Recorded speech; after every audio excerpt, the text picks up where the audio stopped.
and we're off the ranch right now. I just want to make sure we're at an Airbnb off the ranch. We're on the west coast, Oregon coast. So biggest takeaway from the experience, I would say, is those lights on the mountain. On Thursday night, we went out there, and it was early, twilight-ish, and we saw a series of flashes of lights on the mountain.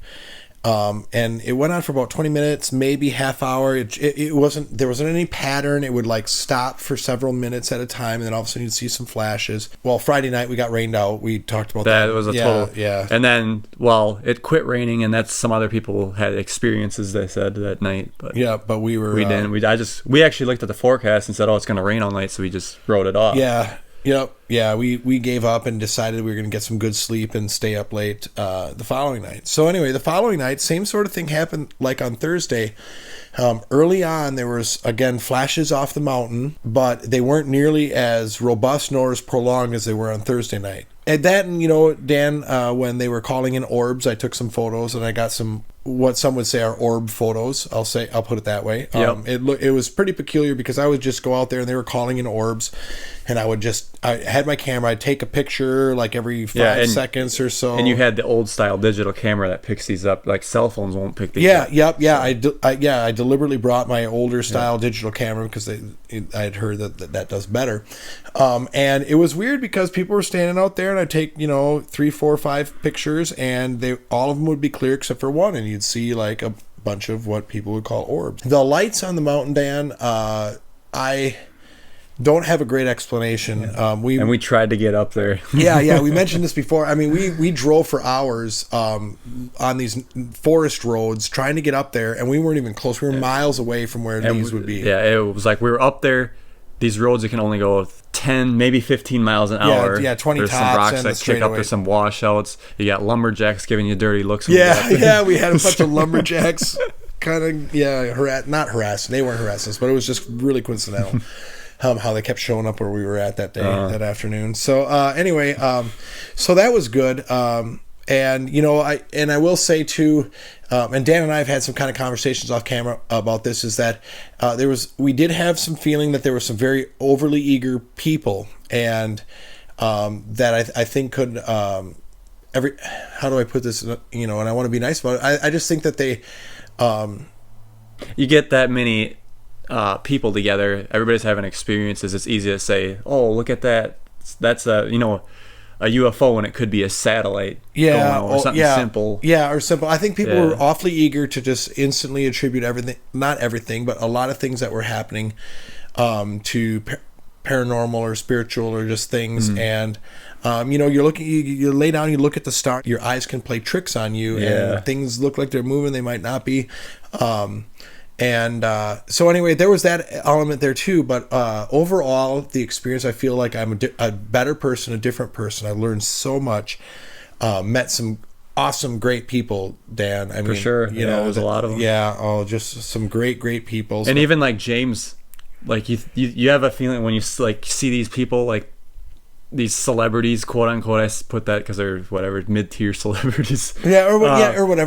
But you have the feeling that you'd be fenced off from him, and you're not. He was like walking around. I was just sitting at the picnic table. He'd come down and sit next to me. Yeah, like, James wow. was so gracious and welcoming, and he did. He mingled with everybody. It was great, and would talk about just about anything you want, anything. Oh yeah, you wanted. He would discuss with you, and what a great place he has there. It's beautiful. You couldn't ask for a better place just to spend a weekend out with friends, much less have a chance to see some pretty exciting things, to participate in some of these healing things that James was doing. The beds we sat on. Yeah, the plasma beds. That was pretty cool.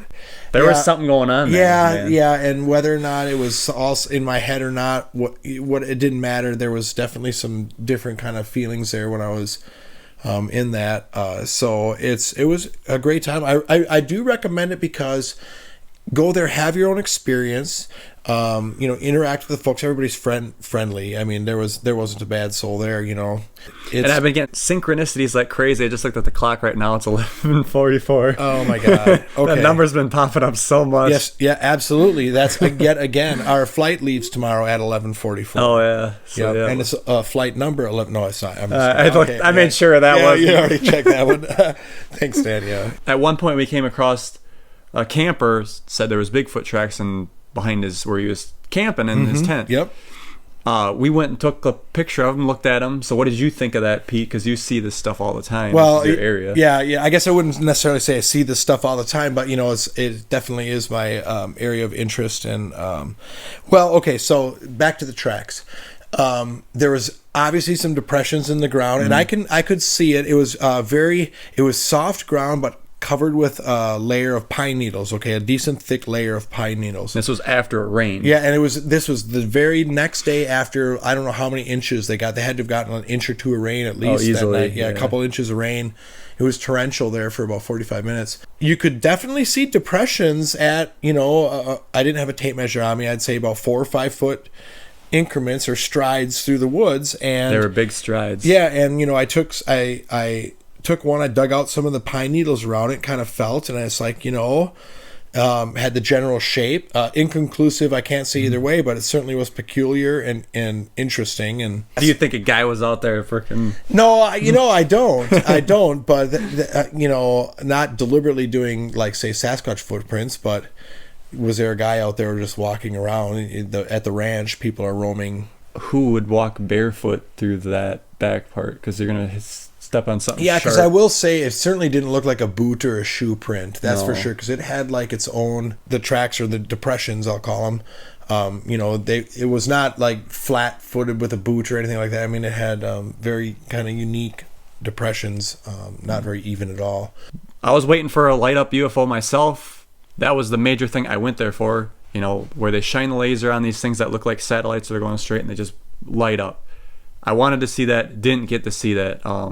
So I'm disappointed in that direction. But leaving, as I said, not knowing what something is, the mountain thing, yes, for sure, is something that there's something there, man. Yeah, and we've joked about, and I'll say joked because about scenarios about, okay, how could this be going on? Okay, so you're going to have some sort of flashing and light equipment up on the mountainside, and you're going to have to buy, like you could do it by horseback probably, but or by foot several miles. You'd have to still go up because we weren't even above the tree line, and some of these flashes were coming up like where the snow was still up there. And then the other thing too is they had guys out there with thermal, and these lights weren't giving off any heat, so that's something to think about, because if it was a spotlight, you would probably see a heat signature. You would think so, yeah. And even an LED array, you'd think would throw a little bit, but maybe not. I don't know. I guess I don't know that much about them. So you're not getting a damn car anywhere near where they're going, so be prepared to take a hike. All right, ladies and gentlemen, with that being said, signing out from Bay City, Oregon, Pete Hallbleib, Dan Hofeld. Talk is cheap. Talk is cheap.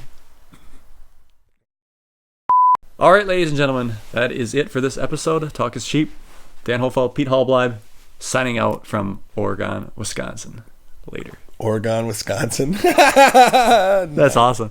Oregon, not Oregon, Oregon. You do it. No way. You're the one. You've been doing great so far.